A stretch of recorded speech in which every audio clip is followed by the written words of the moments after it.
The Hobbit by J.R.R. Tolkien, Chapter 18. The Return Journey. When Bilbo came to himself, he was literally by himself. He was lying on the flat stones of Ravenhill, and no one was near. A cloudless day, but cold, was broad above him. He was shaking and as chilled as a stone, but his head burned with fire. Now I wonder what has happened, he said to himself. At any rate, I am not yet one of those fallen heroes, but I suppose there is still time enough for that. He sat up painfully. Looking into the valley, he could see no living goblins.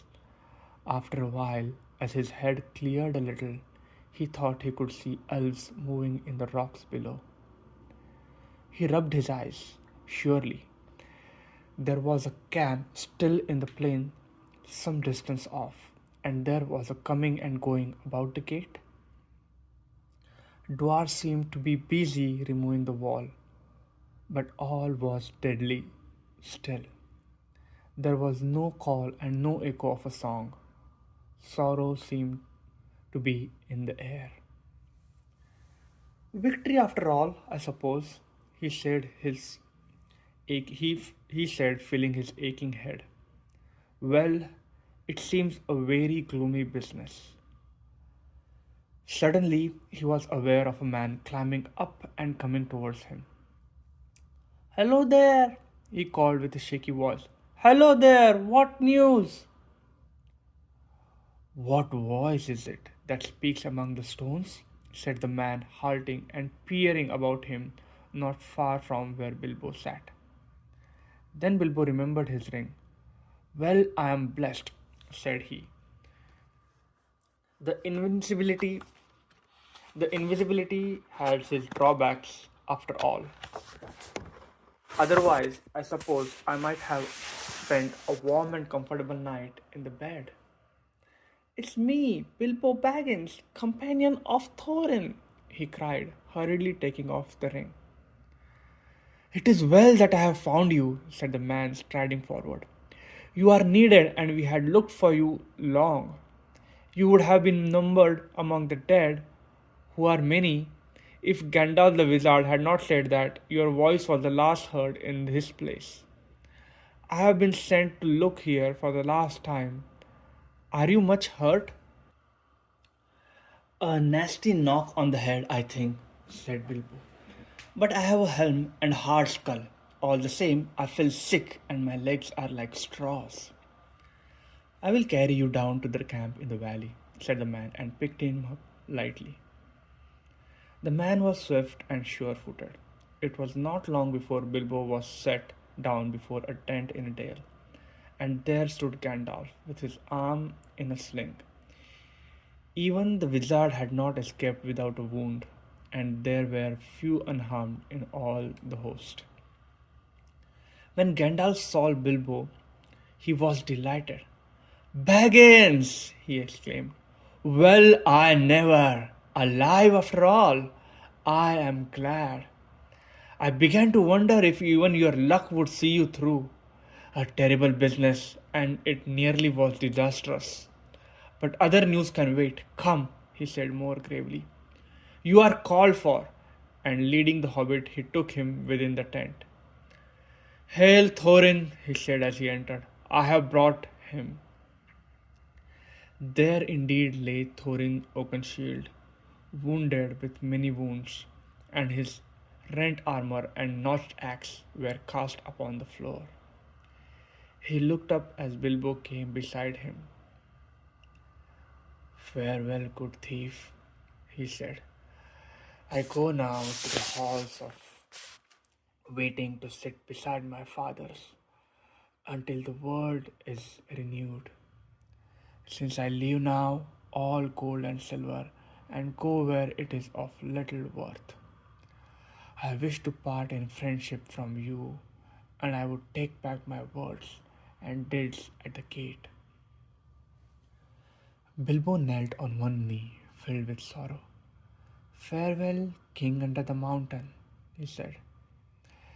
This is a bitter adventure, if it must end so, and not a mountain of gold can amend it. Yet I am glad that I have shared in your perils. That has been more than any Baggins deserves. No, said Thorin, there is more in you of good than you know, child of kindly West. Some courage and some wisdom blended in measure. If more of us valued food and cheer and song above hoarded gold, it would be a merrier world.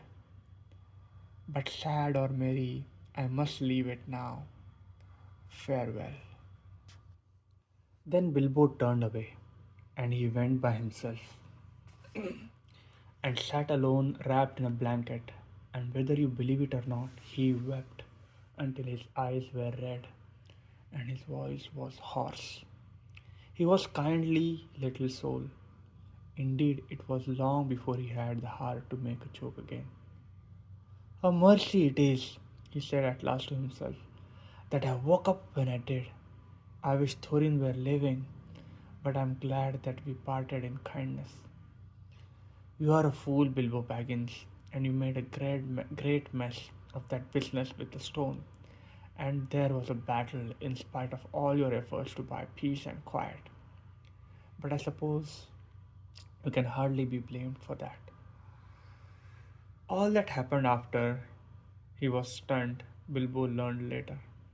But it gave him more sorrow than joy, and he was now weary of his adventure. He was aching in his bones for homeward journey.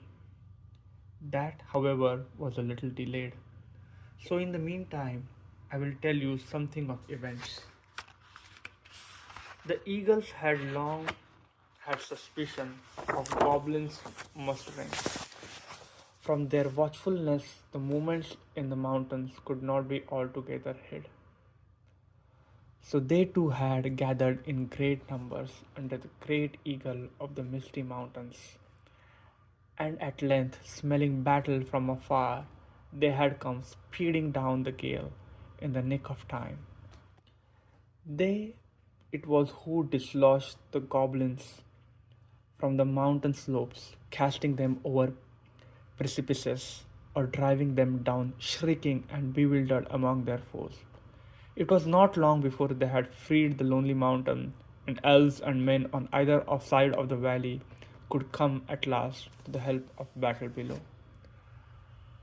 But even with the eagles, they were still outnumbered. In that last hour, Beorn himself had appeared. No one knew how or from where. He came alone and in bear shape, and he seemed to have grown almost to a giant size in his wrath. The roar of his voice was like drums and guns, and he tossed wolves and goblins from his path like straws and feathers. He fell upon their rear and broke like a clap of thunder through the ring. The dwarfs were making a stand still about their lords upon a low rounding hill. Then Beorn stooped and lifted Thorin, who had fallen, pierced with spears, and bore him out of the fray. Swiftly he returned, and his wrath was redoubled, so that nothing could withstand him, and no weapon seemed to bite upon him. He scattered the bodyguard and pulled down Bolg himself and crushed him. Then dismay fell on the goblins, and they fled in all directions. But weariness left their enemies with the coming of new hope, and they pursued them closely, and prevented most of them from escaping where they could. They drove many of them into running river, and such as fled south or west they hunted into marshes about the forest river. And there the greater part of the last fugitives perished, while those that came hardly to the wood elves' realm were there slain or drawn into die deep in the trackless dark of Mirkwood. Songs have said that 3 parts of the goblin warriors of the north perished on that day, and the mountains had peace for many a year. Victory had been assured before the fall of night, but the pursuit was still on foot when Bilbo returned to the camp, and not many were in the valley, save the more grievously wounded. "Where are the eagles?" he asked Gandalf that evening as he lay wrapped in many warm blankets. "Some are in the hunt," said Wizard, "but most have gone back to their eyries. They would not stay here, and departed with the first light of morning. Den has crowned their chief with gold, and sworn friendship with them forever." "I'm sorry, I should have liked to see them again," said Bilbo sleepily. "Perhaps I shall see them on the way home. I suppose I shall be going home soon." "As soon as you like," said Wizard. Actually, it was some days before Bilbo really set out. They buried Thorin deep beneath the mountain, and Bard laid the Arkenstone upon his breast. "There let it lie till the mountain falls," he said. "May it bring good fortune to all his folk that dwell hereafter." Upon his tomb, the Elven King then laid Orcrist, the elvish sword that had been taken from Thorin in captivity. It is said in songs that it gleamed ever in the dark if foes approached, and the fortress of the dwarfs could not be taken by surprise. There now Dain, son of Nain, took up his abode, and he became king under the mountain. And in time, many other dwarfs gathered to his throne in the ancient halls. Of the 12 companions of Thorin, 10 remained. Fili and Kili had fallen defending him with shield and body, for he was their mother's elder brother. The others remained with Dain, for Dain dealt his treasure well. There was, of course, no longer any question of dividing the hoard in such shares as had been planned. To Balin and Dwalin and Dori and Nori and Ori and Oin and Gloin and Bifur and Bofur and Bombur, or to Bilbo. Yet a 14th share of all silver and gold, wrought and unwrought, was given to Bard. For Dan said, "We will honor the agreement of the dead," and he has now the Arkenstone in his keeping.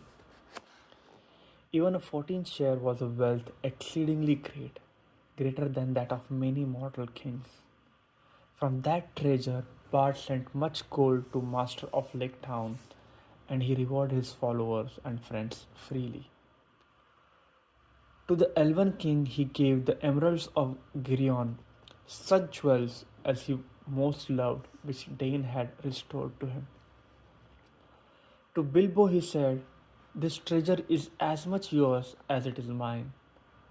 Though old agreements cannot stand, since so many have a claim in this winning and defense.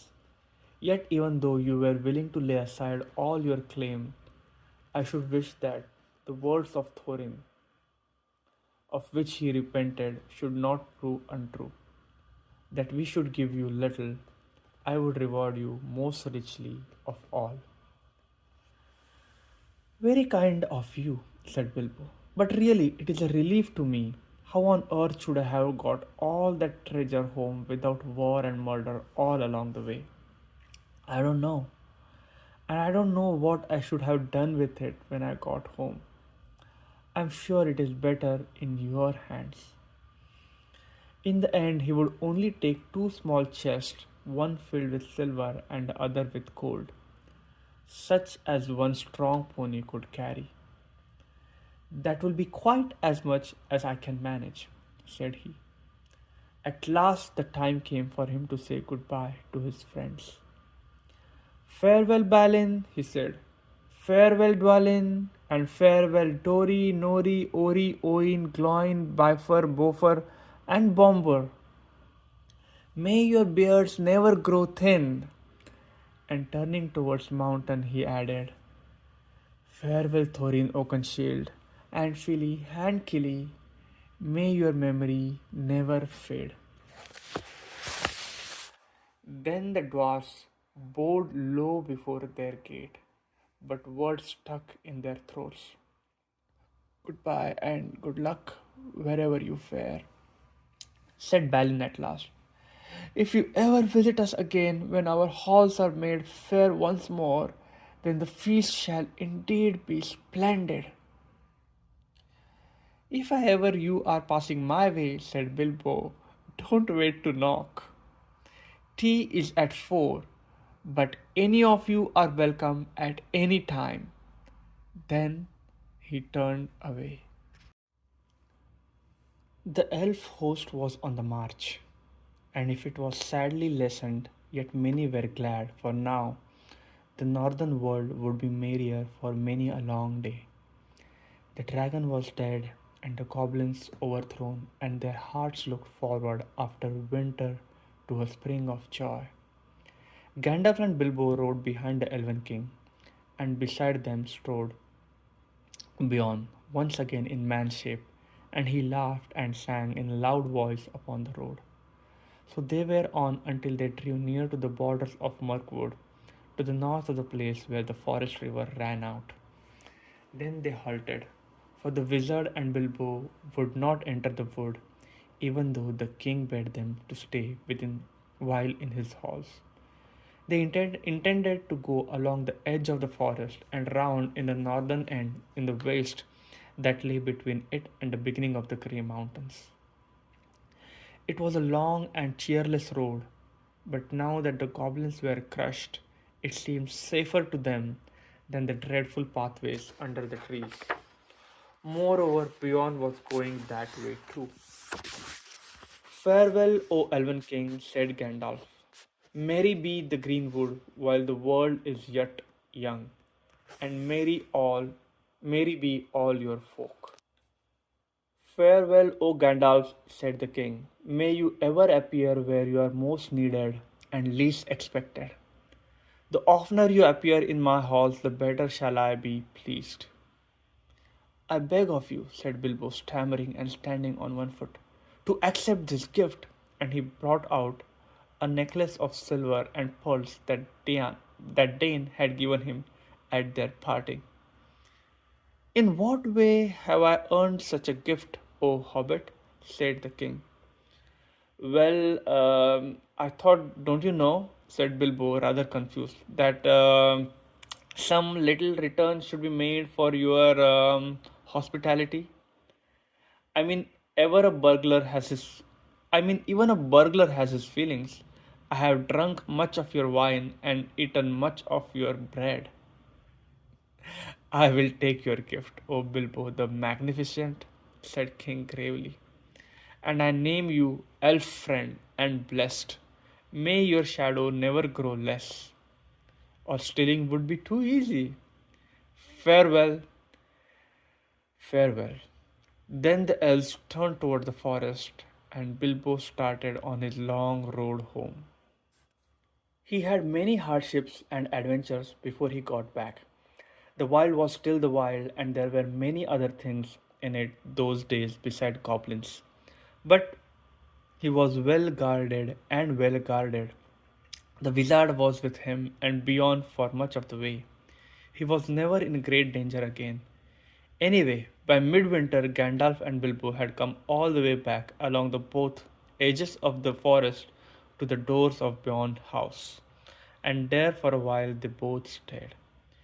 Yuletide was warm and merry there, and men came from far wide to feast at Beorn's bidding. The goblins of Misty Mountains were now few and terrified and hidden in the deepest holes they could find, and the wargs had vanished from the wood so that men went abroad without fear. Beorn indeed became a great chief afterwards in those regions and ruled a wide land between the mountains and the wood. And it is said that for many generations the men of his line had the power of taking bear shape, and some were grim men and bad, but most were in heart like Beorn, if less in size and strength. In their day, the last goblins were hunted from the misty mountains, and a new peace came over the edge of the wild. It was spring, and a fair one with mild weathers and a bright sun before Bilbo and Gandalf took their leave at last of Beyond.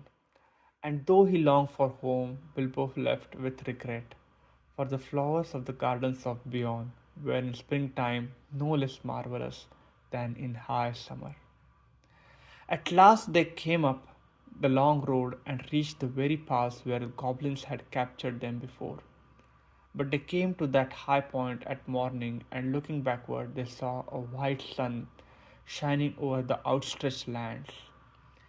There behind lay Mirkwood, blue in the distance, and darkly green at the nearer edge, even in the spring.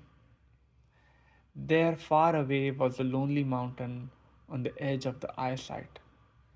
On its highest peak, snow yet unmelted was gleaming pale. So comes snow after fire, and even dragons have their endings, said Bilbo, and he turned his back on his adventure. The Turkish part was getting very tired, and the baggins was daily getting stronger.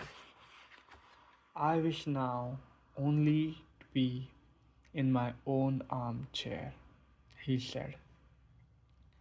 End of chapter 18. Hope you liked it.